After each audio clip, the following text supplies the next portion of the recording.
Okay, our next speaker is Jason Cromwell. And Jason Cromwell was active as an early trans activist who broke ground during the 1980s and 1990s. He started the first support group for trans men in Seattle's Ingersoll Gender Center in the early 1980s, where he was also on the board of directors for 12 years and served as both president and secretary at Ingersoll. Also in the early 1980s, when very few trans people were willing to be really fully out, Jason appeared as a guest on television talk shows broadcast in the Pacific Northwest of the US and also the nationally broadcast Geraldo show. These appearances, and Geraldo was not an easy guy to be a guest for. These appearances gave hope and inspiration to countless isolated trans men, many of whom spoke to me about seeing Jason being a turning point in their lives. In addition, he helped to organize Seattle's first FTM conference in 1996 and was a frequent presenter at Southern Comfort and the IFGE conferences throughout the 1990s. Jason Cromwell is also a PhD and an author of a book well known to many of you, Transmen and FTMs, Identities, Bodies, Genders, and Sexualities, which came out in 1999. He's now retired, and he lives in Hoodsport, Washington, with his wife, Bonnie, who is also here. Jason, come on up.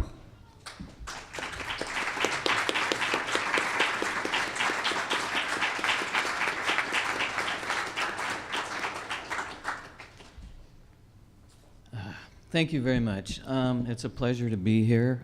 Unlike my cohort here, Rupert, I don't have a prepared, written out thing. That's not how I operate.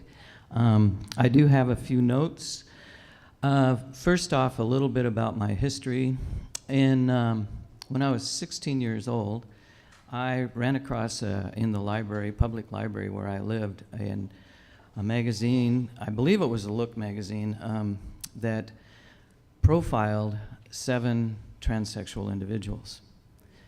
6 of them were male to female, and 1 of them was female to male. That person resonated with what had been going on with me all of my life. At a very young age, I knew that I would grow up to be a man. I didn't know how I was going to do that, but I knew I was going to do it. When I was 2 years later, I began my transition. Unlike Rupert, I lived in a small community and I didn't have the resources that he did. I began taking hormones when I was in my 20s, spottily. I would have them 1 or 2 months, and then that physician couldn't handle me anymore. Didn't want to deal with me because I was some sort of freak. My wife and I, whom I met in the beginning, we've been together 43 years this year. And literally, she's been through everything with me, including doctors who treated her like she was a pariah as well.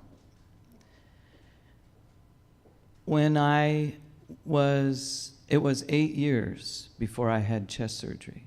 I had relatively large breasts. For those who have ever done it, binding your chest is not fun or comfortable or doesn't make things easy as far as moving around.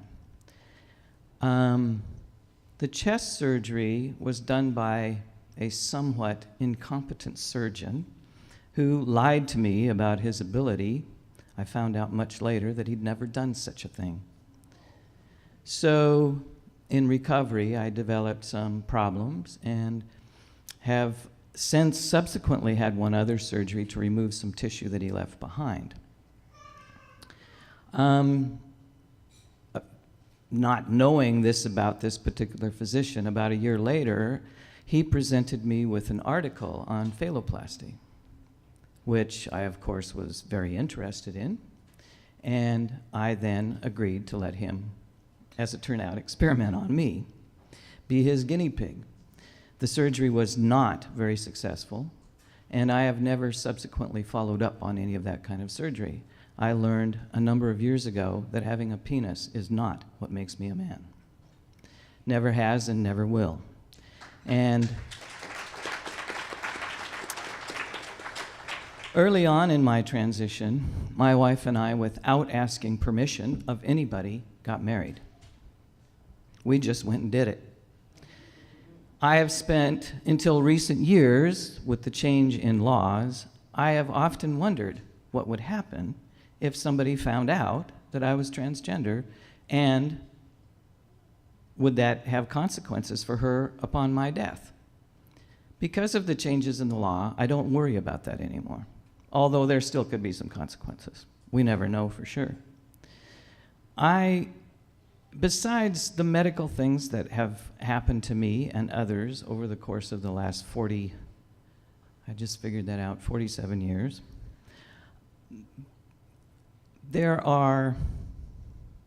it's much easier. It's much, much easier. My wife asked me, what are you going to talk about that's changed?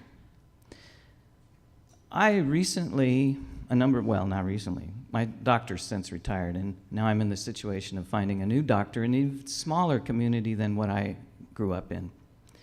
But I'm not terribly worried about it, because for the last several years, when I've approached doctors, physicians, family doctors, and said, I'm transgendered, they haven't even batted an eye.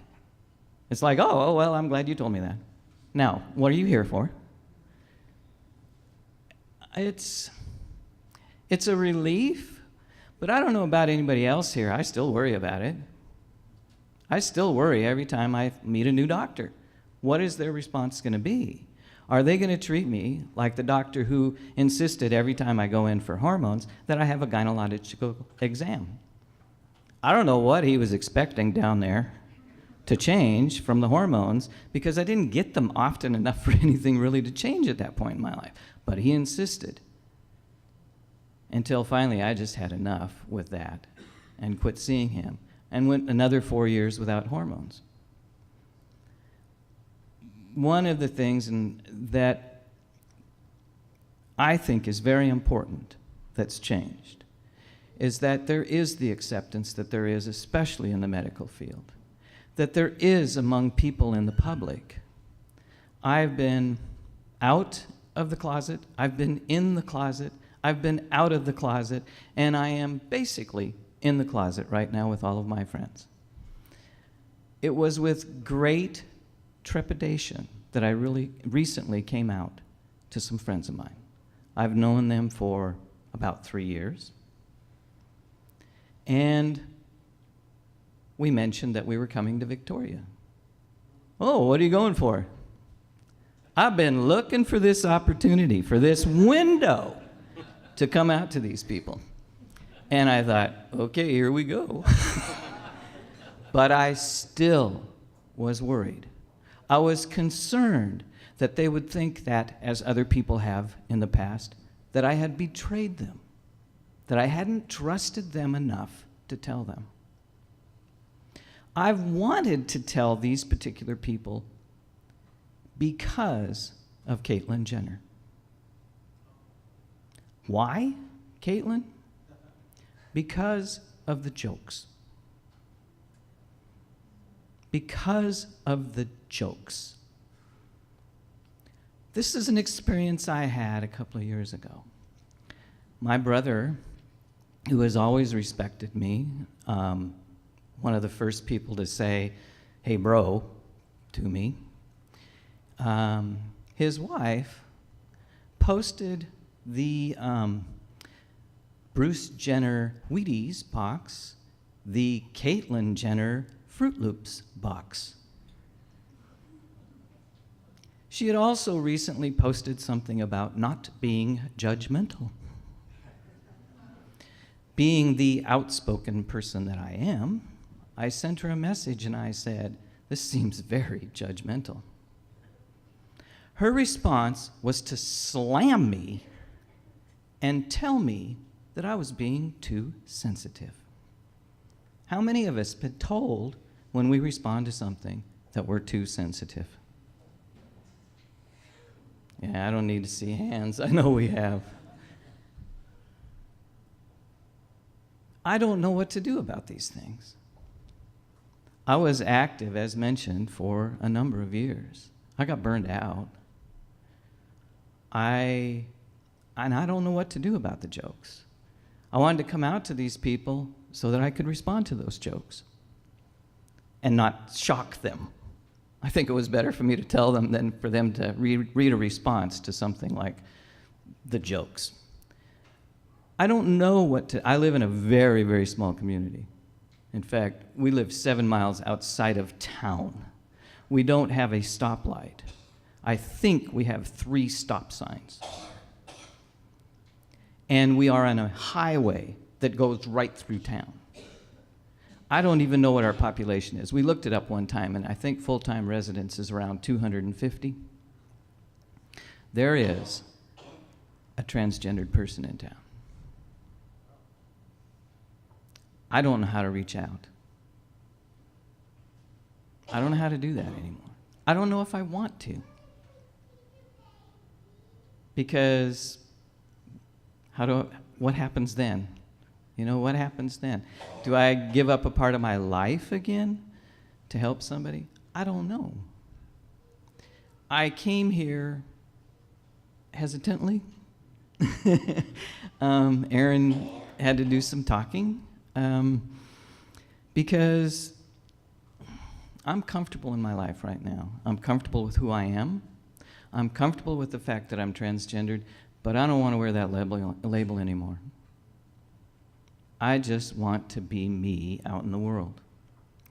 I do want to see, what I do know is that it's easier to be more public. There is more acceptance, not only by medical field, but by people in general. There is more legal rights, many more legal rights than there was. I know that we can now much easier, more easily, in more states, change our birth documents.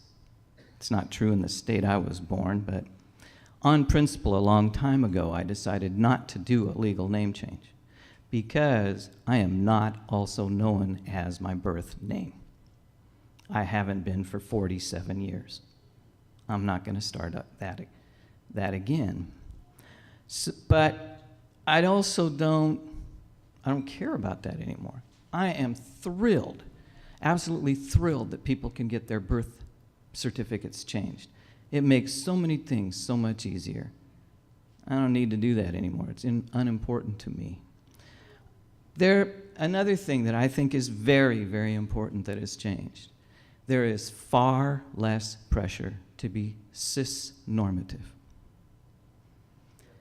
My first experience with a support group, if we can call it that, was run by a sociologist and a psychologist who, in analysis of it, were really there to study us.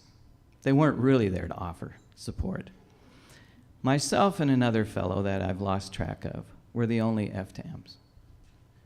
Transmen, as we call it now, or whatever we're calling it now. And everybody else in the room, except for these 2 cis guys, were going the other direction from us. We were told that we were not to use words like cute, delightful, you name it, a whole bunch of different words, because we were men now and we weren't supposed to do that. We weren't supposed to sit with our knees crossed, one leg over the other. Well, that happens to be a very comfortable position for my hips. We were told that we couldn't wear anything floral. No floral shirts. We should wear suits and ties. Well, I like to get dressed up like that every once in a while, but I don't want to live that way. I'm really a jeans and t-shirt guy.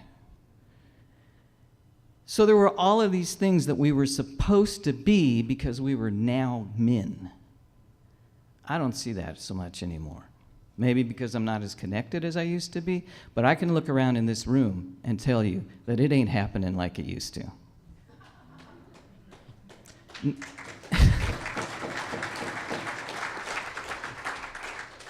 But sometimes it still happens. And that is, as a man, one time when I will speak up. Don't be telling my brothers that they can't be fully human being. We all have a right to express ourselves in any language that we choose, dress any way that we choose, behave in any way that we choose. I think, as Rupert mentioned, one of the most important things that's happened in the last even 10 years is the internet. It has connected people in ways that wouldn't be possible if we didn't have it. There is so much information out there now. It could be, if I let it, be overwhelming, but I don't let it. I only go to resources or connect with organizations that are sent to me by people that I know. I trust what Jude Patton sends me. I trust some other people as well. Jude came to mind because he's right there. But, I mean, if Aaron sends me something, I pay attention to it. You know, there are just some people I pay attention to. There are some things that I just ignore. I think we still need a lot of education. We need to somehow learn how to make people less afraid of us. And that's what it is, it's fear. We're pushing their buttons in some way that they don't understand, and then they sometimes murder us, sometimes make our lives so terrible and so uncomfortable that we commit suicide. One of the things that I find really hard is I don't think a week goes by on Facebook that a trans person is not murdered or commits suicide. Every single week, at least one in both categories. What do we do about that? I don't know. I have no answer, except that we need to keep educating. We do, in our own small ways, need to keep coming out. Because when we do, people realize we're just human beings, that we're really not a threat to them. But tell you what, you couldn't get me to live in the South. There is no way you could get me to live in the South, because that's where most of those murders happen. If you pay attention to it, that's where most of them are happening. Yes, they happen in big cities like New York, but you know, lots of murders happen in New York. It's not just because you're trans there.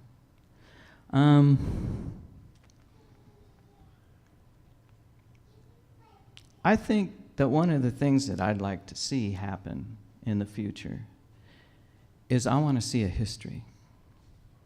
I want to see a book that is a history of my people. One that doesn't have disclaimers like, well, we can't categorize this person because they were in 1600 something or other. Or we didn't have the language then. We do have the language. I believe we need to claim people. I believe that someone like James Barry should legitimately be considered transgender. He lived his life for 50 years as a man. What more evidence do we need? Billy Tipton. No one knew until Billy died, but yet he might be a lesbian. I don't think so. I'm sorry, I don't think so. You know, if I'd never come out, ever, if I'd have stayed in the closet forever, I don't want somebody claiming me as anything other than a man. I wish I was in the frame of mind to write that book. But something happened to my wife and I a little over a year ago that sort of burned my desire to do that. And it's funny, I should say the word burned. Our house burned to the ground. Everything I've ever written in my life, everything I've ever collected of my history, I cannot give you dates or years like Rupert did for the things that I've gone through in my life. All of that is gone, and I don't have the memory for that kind of thing. I've never been good at dates. My dates surround when I met my wife, when we got married, when we had a child, when we bought our first house. Those I can remember. Well, you know, it was after our son was born. He was, 3 or 4. That's my memory. It's not for 1968 or 1983. My point is, somebody has to have the desire to do this. It's not me anymore. I came here because Aaron asked, because he kind of twisted my arm, and thank you very much for the accommodations. They were quite nice. And that's something else that's changed, folks.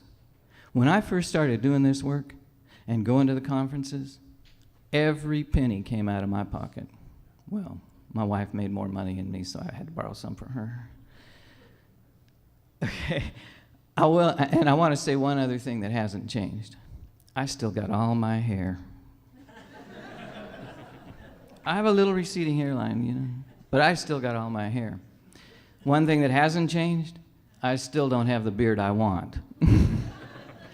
So my point is this: we don't always get what we want, but we can make little changes along the way.